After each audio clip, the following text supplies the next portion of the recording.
The story. One day in summer, Frog was not feeling well. Toad said, "Frog, you are looking quite green." "But I always look green," said Frog. "I'm a frog." "Today you look very green, even for a frog," said Toad. "Get into my bed and rest." Toad made Frog a cup of hot tea. Frog drank the tea, and then he said, "Tell me a story while I am resting." "All right," said Toad.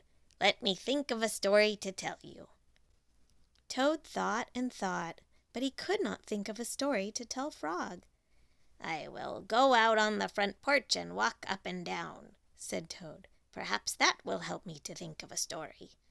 Toad walked up and down on the porch for a long time, but he could not think of a story to tell Frog.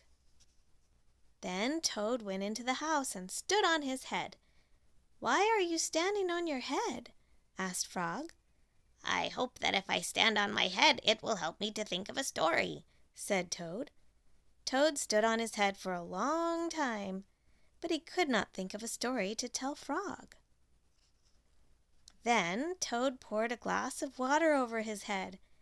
"Why are you pouring water over your head?" asked Frog.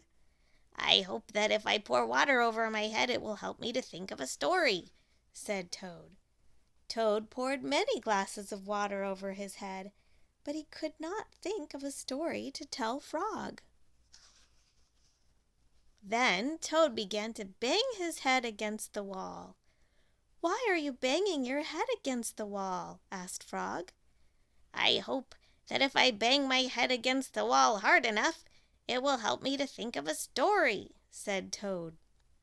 "I'm feeling much better now, Toad," said Frog. "I do not think I need a story any more."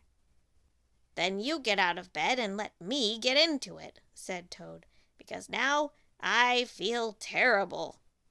Frog said, "Would you like me to tell you a story, Toad?" "Yes," said Toad, "if you know one."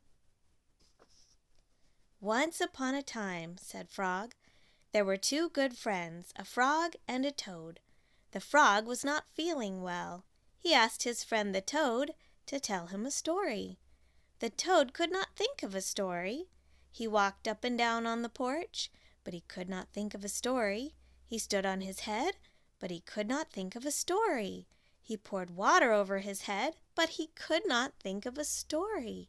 He banged his head against the wall, but he still could not think of a story. Then the toad did not feel so well, and the frog was feeling better.